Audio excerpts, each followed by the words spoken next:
Can I give you my big takeaway? Yes. If you are a friend, family member, a parent, an agent, an associate, a neighbor of Quinn Ewers, roll the tape, hit record. This is what you're going to want to hear. A lot of times we hear back from people where it's like, God, you guys are harsh, man. You guys are hard. Like, I've had conversations with people who know Quinn who say, I don't know how fair it was to even mention that, people think he should have been working harder last year or that he wasn't quite ready. And it's like they want positivity all the time, even if the moment doesn't always call for positivity. I got a whole bunch of positivity I'm about to deliver with regards to the current starting quarterback at the University of Texas. There was a moment on Saturday in our Slack channel when Alex noted, hey, it finally happened. Quinn Ewers threw an interception. And of all of the people that could have intercepted Quinn, I shouldn't laugh. My COVID cough's going to come out. It was T'Vondre Sweat. It was at that moment when Alex reported almost in real time that it had happened that it occurred to me, because now we're deep enough into practices that, the first week didn't matter. And for the most part, they're not even in pads. Quinn has had a really quiet set of practices with regards to mistakes. And do you know how I know that? Because a year ago, after every practice, Anwar can co-sign on this. If Quinn made a mistake, if he was intercepted, if he threw multiple interceptions in practice, the word was getting back. It was part of a really loud narrative of these dudes can't stop making mistakes. I don't even know what technically happened. I'm guessing it was a tip ball, or I doubt T'Vondre leaped up into the air. He could have. I don't know. I don't know the specifics of the play, but it was an interception. And it was a reminder that we're not quite halfway through practice. And it's really the first time I've heard Quinn's name associated with an interception through the first 6 practices of spring football. It's a really good sign. Every day you hear that Quinn makes a throw that makes people's jaws drop. And that's part of why he was the number 1 overall prospect in 2 classes. Remember, he was the number 1 overall prospect in 2022. Then he decided to reclassify himself. And then everybody was like, well, move over whoever was number 1 in 2021 previously. He's the only guy I've ever known that's the number 1 overall player in 2 different recruiting classes, because he has the ability to make all inspiring throws. You hear about that constantly.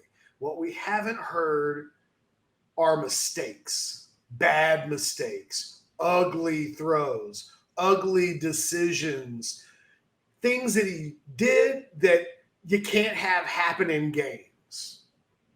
We are in our 3rd Monday into spring football, and I have not been hearing that Quinn is making those times of throws. And a lot of times what you try to decide is what's real and what's not real, and what's important and what's not important. Sometimes what you don't hear is more important than what you do hear. And Saturday really was the first time that I've heard Quinn's name mentioned with something negative, an interception. And it really does. It's a stark contrast to where he was at this point 12 months ago. And if you're a Texas football fan, you want to be really optimistic about this year's team and the heights that maybe a mediocre quarterback last season in stretches. If you want to feel really good, I think the fact that I won't say he's playing flawless football, but he's playing football that doesn't have people whispering behind his back, he's not ready. He's turnover prone. He doesn't know what he's doing. That's not what's being said about Quinn Ewers. And it is, for me, my big Monday overreaction take of all Monday overreaction takes. You couldn't ask for a better, most important note in spring football so far this year, because this team's going to go as far as Quinn Ewers takes them, and that it seems like he's a remarkably better player today than he was 12 months ago is outstanding news for University of Texas football. Yeah, I mean, again, there was it was the quarterback battle, so I think maybe it gets scrutinized a little bit, but we've heard nothing but positives about Quinn this offseason. Nothing, and sometimes it's almost like the offensive line, like it's where you don't mention them. It's when they're actually doing so, it's where they're doing so good.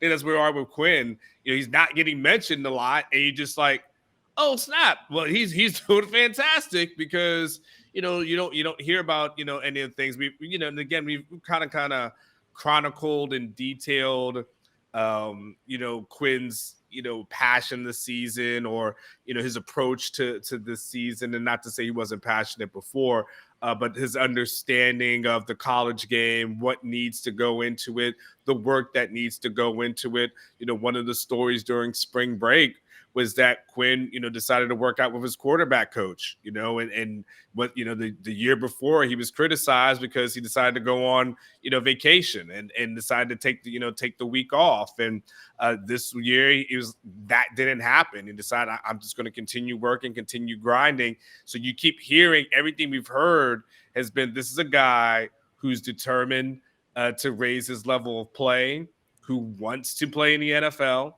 who wants to be a first-round draft pick. And by doing that of course will help this team be successful. So, it's not like one or the other. And all we keep hearing about is that he's dedicated to his craft. He's working hard, and apparently continues to show up in practice.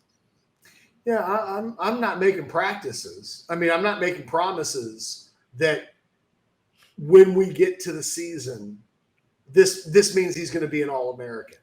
Who knows? I mean, it takes time, and I think we're definitely seeing improvement, but we're 3 months removed from Steve Sarkisian being down enough on the quarterback play that he was talking about it's going to be opened up. He constantly referenced we have to be better passing the football, that we weren't good enough. And there are questions of, well, is he calling out the receivers? Is he calling out the quarterbacks? Calling out everybody. It wasn't good enough. Now, again, it remains to be seen whether or not this all translates to remarkably improved play on the field next year. It could. Maybe it should. But, let's not go that far just yet. I think it's more than enough to just say, hey, he is in a rhythm right now, and he has picked up the offense even. He's just better, it seems, in every facet of what he's trying to do, from throwing the ball to decision-making to studying to commitment to, all of it. I in real time last year nitpicked Quinn Ewers a lot because I was hearing these things behind the scenes, not studying hard enough, needs to work harder, isn't quite have the offense down a lot. I'm no shrinking violet. I will say what I think needs to be said. There's not, I think, an element of Ewers' offseason so far at every single turn that has a nitpick attached to it. Doesn't mean he's perfect. Doesn't mean he's an All-American. But it means all of these little things he's getting better at, and he's doing enough at everything that I don't know that there's room to nitpick him at all for what he's doing in the offseason thus far. All you can do when a player's doing everything he can do is give him an attaboy and then point to grab the other guys on the team and say, do it like Quinn. Quinn is now doing things at a level that now you can use him as your example to guys that are not. And I think this time last year, Quinn was probably in a group of guys that wasn't doing all that he could. And then you'd point to guys that were maybe not at a guy like Bijan or Roshan or somebody like that. And you'd say, man, do it like these guys do it every day and you're going to be better.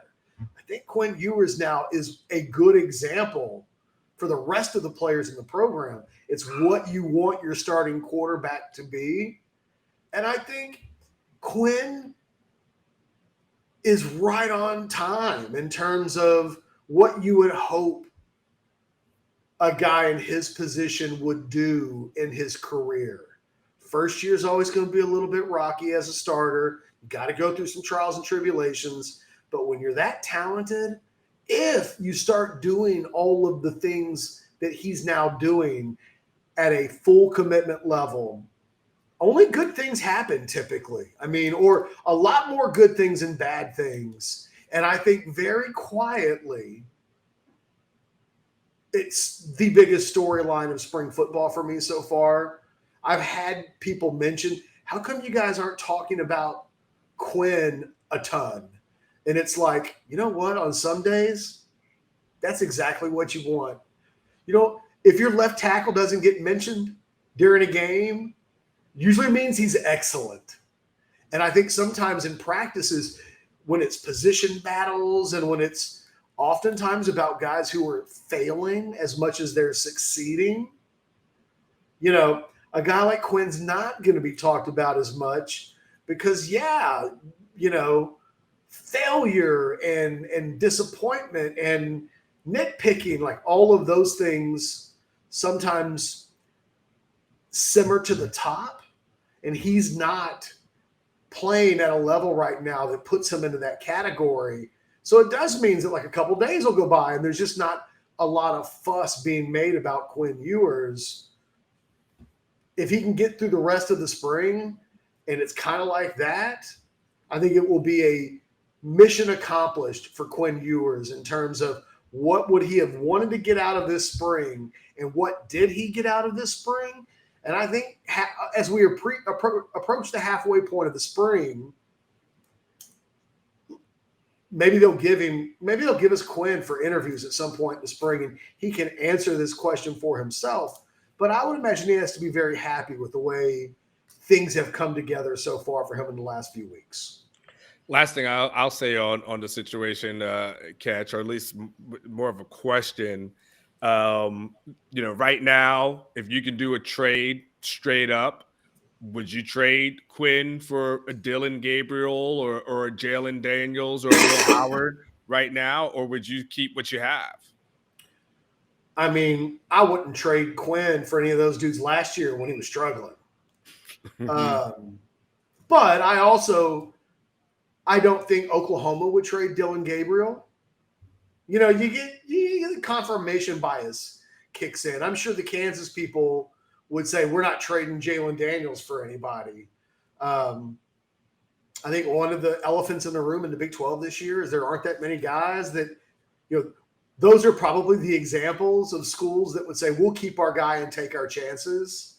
There aren't that many. I mean, I think everybody else would say, yeah, we'll take Quinn Ewers. And, you know, privately, these coaches all recruited Quinn Ewers.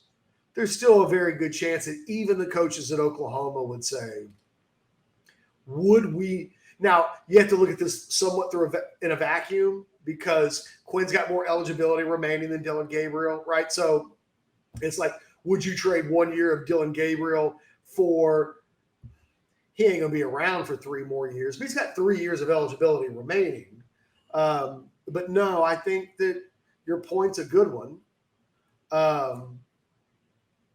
But I think it was also true a year ago. And so now it comes down to when the games begin, and we're not even talking about 80% of the games.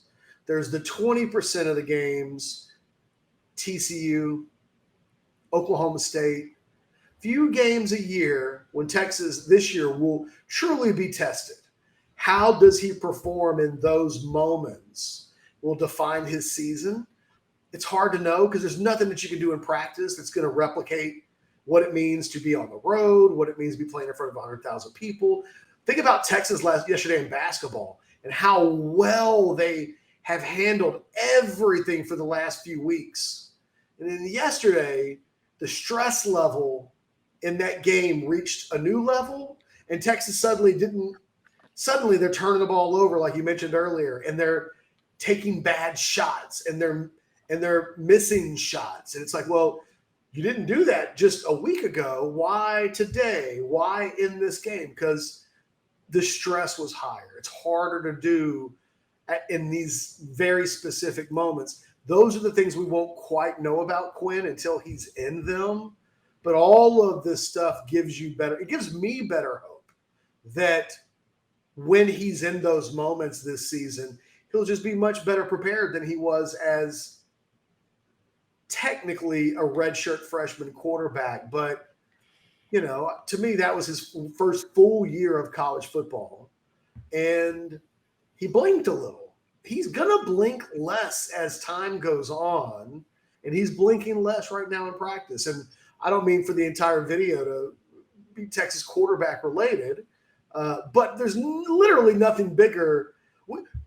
Anwar and I have been – the one thing Anwar and I have been consistent about with regards to conversation about the Big 12, Texas, Oklahoma, if you've got great quarterback play, all this other stuff that we talk about just doesn't matter. It does not. It hides a lot of sins. Oh, we could do 60 minutes today on linebacker depth, and does Texas have 6 or 7 offensive linemen they feel good about? If Quinn Ewers is that dude this season, that other stuff doesn't matter. All gets worked out. All of it does. And if you think we're lying, just look at the last decade of results. Yeah. It is pretty consistent. The teams with really TCU didn't just backpedal and luck their way to where they got a quarterback who became elite. So, it's hard. It's too early to go that far with Quinn. We know he's got that kind of upside that he's nitpick free as far as I'm concerned through the first half of the spring. Hey, knock on wood. It could change.